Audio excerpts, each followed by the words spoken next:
I just got back from Colombia, so I'm ready to talk my shit again. Can I talk my shit again? New York City influencers are being called out for lacking authenticity and overall being really boring.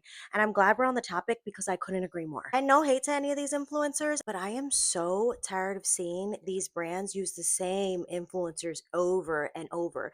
Like it's Lauren Wolf, it's Kit Keenan, it's Acquired Style, it's Danielle. Like, can we get some diversity? And to be honest, I don't even think it's the New York City influencers. I think it's the brands not doing their research and finding all these other influencers that have the same niche that are beautiful and diverse. This is the video that made me want to talk about this topic. This is Olivia Joan, and she goes on to say that she went to an influencer dinner and she was approached by a New York City influencer who's loved by many.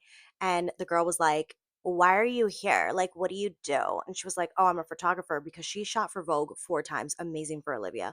And the girl was like, "No, they wouldn't have photographers here." And she was basically like, "Oh, well, I reviewed my grandmother's old wardrobe, and that's when Hermes sent me a gift. So that's her niche."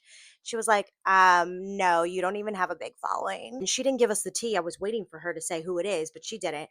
But I'm just so tired of seeing the same girls everywhere. I'll never forget when Tarte had their brand trip and May May was on it, and people were coming for her in the comments like, "She's so out of place. Why is she there?" And May May posted because she believed that she didn't look like the rest of the girls. May May is beautiful and she has a beautiful body. But again, this is the brand's problem because the brands have made the consumers, us, believe that the only girls that belong on these brand trips are tall, skinny, and models.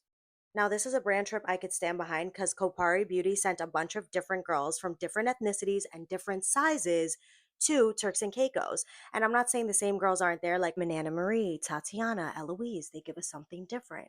But this is what I'm saying by brands. They need to start hiring these influencers that are of different ethnicities. Like, we want to see some diversity.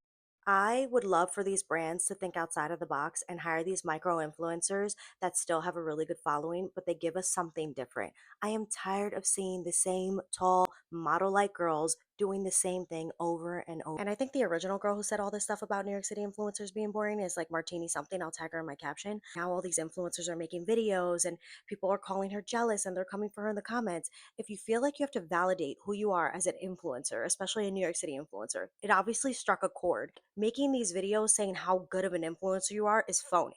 Let me know what you guys think in the comments.